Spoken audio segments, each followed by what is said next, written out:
dan di organ hatinya kami temukan adanya tumbuhan air berupa ganggang. Kemudian kuku-kuku dari korban juga semuanya ungu, itu menunjukkan bahwa korban memang kekurangan oksigen berat. Kedua, tersangka memiliki status mental yang relatif memadai.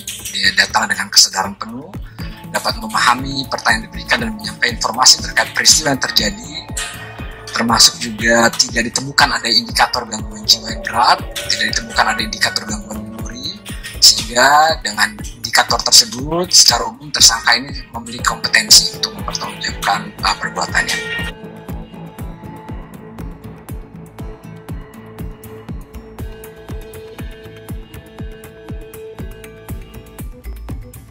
Motif tersembunyi dari Yuda Arfandi di balik kematian Raden Andante Halif Pramudityo alias Dante anak Tamara Tiasmara dan Angger Dimas diyakini praktisi hukum. Walaupun penyebab kematian Dante telah terungkap ke publik, namun masih banyak masyarakat yang menduga bahwa terdapat motif tersembunyi yang belum terbongkar. Pemikiran tersebut juga datang praktisi hukum, Firman Chandra. Dia mencium adanya kejanggalan. Menurutnya, kematian Dante masih meninggalkan dugaan-dugaan lain yang belum terurai ke publik. Pengakuan itu dikatakan Firman Chandra, dikutip dalam YouTube Cumi Cumi, Kamis, 15 Februari 2024. Dari semua kasus posisi dari kematian Dante kami sebagai praktisi hukum dan saya sendiri sebagai praktisi hukum melihat ada dugaan-dugaan lain, ujar Firman. Hal tersebut buntut dari lebam hingga luka yang terdapat pada tubuh Dante. Meski Tamara mengatakan bahwa luka tersebut terjadi setelah Dante meninggal, namun Firman justru beranggapan sebaliknya. Terlepas misalnya forensik mengatakan bahwa lebam atau mungkin luka atau mungkin gigitan itu dilakukan katanya setelah meninggal. Harusnya komprehensif di sini harus dilihat lagi oleh dokter forensik, apakah betul terjadi lebam itu setelah Dante meninggal? Firman heran.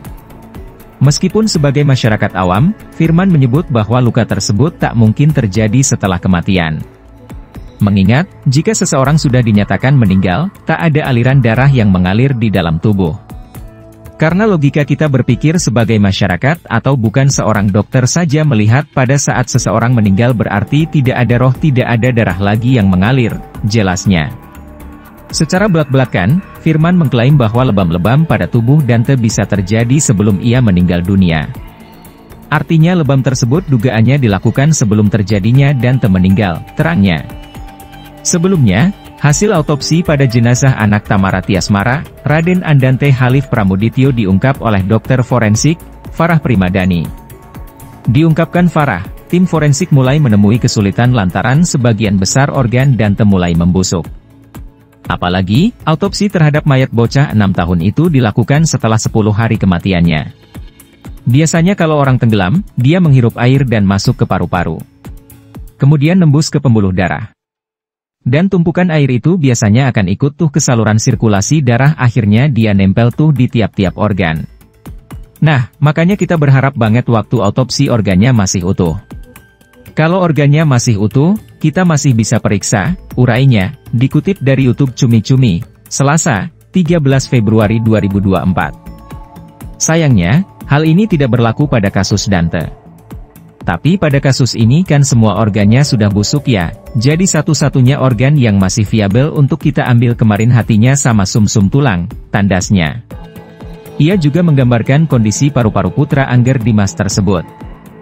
Kalau pada tenggelamkan memang paling berefek pertama adalah paru-parunya, makanya di beberapa literatur pun paru-parunya lah yang akan kita nilai. Seberapa besar sih dampaknya? Karena pada korban tenggelam biasanya paru-parunya akan membengkak berisi cairan. Jadi beratnya tuh, kurang lebih paru 200-300 gram, tapi kalau pada orang tenggelam bisa meningkat 2 kali lipatnya sampai 700 graman, jelasnya. Akan tetapi, tim forensik menemui kesulitan karena sudah cukup lama Dante dimakamkan. Tapi pada kondisi ini, kita mengalami kelemahannya adalah sudah 10 hari. Makanya itu, seandainya dilakukan pemeriksaan di awal-awal sekali itu akan membantu kami di kedokteran forensik agar lebih maksimal, tandasnya. Adapun, Farah menggambarkan kondisi paru-paru Dante yang telah mencair. Kalau tadi sih mencair, lunak, tambahnya. Farah menyebut, beberapa saksi juga sempat melihat Dante muntah nasi sebelum meninggal. Ia menilai, kondisi itu wajar terjadi pada korban tenggelam. Infonya dari berita dan BAP yang saya baca katanya kan dia sempat muntah keluar nasi ya. Itu kondisi normal pada korban tenggelam karena kan ketelan air jadinya merangsang lambung akhirnya dia muntah, tukasnya. DJ Angger Dimas mengaku bakal terus mengawal kasus kematian anaknya, Dante yang diduga ditenggelamkan di kolam renang di kawasan Jakarta Timur, Sabtu, 27 Januari 2024. Saat ditemui, Angger Dimas meminta masyarakat untuk tak memberikan tekanan kepada siapapun sebelum adanya ketetapan hukum. Saya cuman minta tolong aja sebelum ada ketetapan hukum atau apapun itu jangan ada tekanan ke siapapun, ungkap Angger Dimas, dikutip dari YouTube Cumi Cumi, Kamis, 15 Februari 2024. Sebagai ayah kandung, Angger Dimas menyebut dirinya bakal terus mengawal kasus kematian anaknya hingga tuntas. Angger pun menekankan bahwa untuk tak membenarkan perilaku kekerasan terhadap anak. Karena tujuan kita adalah mengawal kasus ini. Dan stop semua kekerasan kepada anak, ucapnya. Seperti diketahui, imbas kekasih Tamara Tiasmara yang sudah ditetapkan sebagai tersangka, sang artis juga turut diserang oleh netizen. Pasalnya Tamara dituding ikut terlibat dalam kasus yang menewaskan Dante. Menanggapi hal tersebut, Angger menuturkan bahwa setiap orang pasti memiliki mental yang harus dijaga.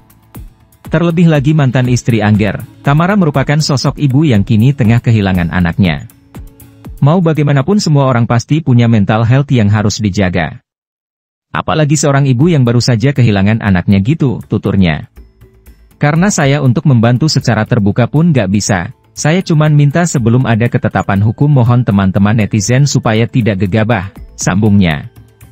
Pada kesempatan itu, Angger mengakui bahwa dirinya sangat kesal setelah mengetahui anaknya yang dibenamkan 12 kali di kolam renang oleh tersangka. Meski begitu, Angger merasa kecurigaannya selama ini dengan sosok ya akhirnya terjawab. Ya dibenamkan 12 kali, yang terakhir paling mengenaskan 54 detik. Ya saya sih kesal ya, maksudnya kayak bener kan nih yang gue duga, ujar Angger. Lantas Angger juga menyinggung soal dirinya yang sebelumnya dianggap tak mau mengawal kasus kematian anaknya. Diakui Angger, ia sudah memendam kecurigaannya terkait kematian Dante yang janggal. Yang selama ini gue dikata-katain pahlawan kesiangan. Gini loh, ini kecurigaan seorang bapak terhadap anaknya, kok curiga seperti ini, katanya. Kemudian, Angger pun membenarkan soal kronologi serta hasil autopsi dari pihak kepolisian. Untuk kayak autopsi segala macam, terus kronologis dari polisi, itu bisa saya pastikan itu benar, pungkasnya. Sementara kami menyimpulkan bahwa kondisi korban sesuai dengan korban meninggal akibat tenggelam atau masuknya air ke dalam saluran pernapasan, imbuhnya.